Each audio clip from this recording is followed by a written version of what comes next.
এই 5 দিন পর আবার নতুন করে রং খেলা হয়, এটা কেমন ভাবে এনজয় করেন?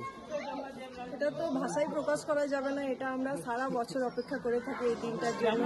দোলের দিন একবার দোল খেলা হয়, তারপর আবার 5 দিন পর আবার নতুন করে দোল খেলা হয়। এটা মানে সারা বছর এটার জন্যই আমরা অপেক্ষা করে থাকি। বাপের বাড়িতে আছে? না না, এটা আমার বাপের বাড়িতে নেই। এখানে এসে কিন্তু আমরা প্রথম দেখেছিলাম, শুনেছিলাম যে অনেক জায়গায় দোলের 5 দিন পর দোল খেলা হয়, কিন্তু কোনোদিনও এটা আনন্দ করার সুযোগ পাইনি। এখানে এসে এই সুযোগটা আমরা পেয়েছি। এটা আমাদের চট্টগ্রামের বংশ পরম্পরায় কয়েকশো বছর ধরে চলে আসছে। এই যে আমরা এখন অসুস্থ একটা সংস্কৃতিকে আঁকড়ে ধরার প্রবণতা আমাদের জেনারেশনের মধ্যে চলে আসছে বা আমাদের পরের জেনারেশনের মধ্যে আসছে, তার সেই ক্ষেত্রেও নিজেদের ঐতিহ্যকে বাঁচিয়ে রেখে আমাদের যে পূর্বপুরুষদের একটা ঐতিহ্যকে বা পরম্পরাকে বংশ পরম্পরায় আমরা টেনে নিয়ে যাচ্ছি।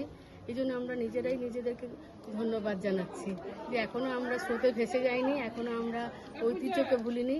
আমাদের পূর্বপুরুষদের ঐতিহ্য, আমাদের বংশের ধারা, আমাদের গৌরব, আমাদের বঙ্গ সংস্কৃতির অঙ্গ, এগুলোকে আমরা এখনও অঙ্গাঙ্গিভাবে জড়িয়ে রেখেছি এই দুঃসময়ে এসে।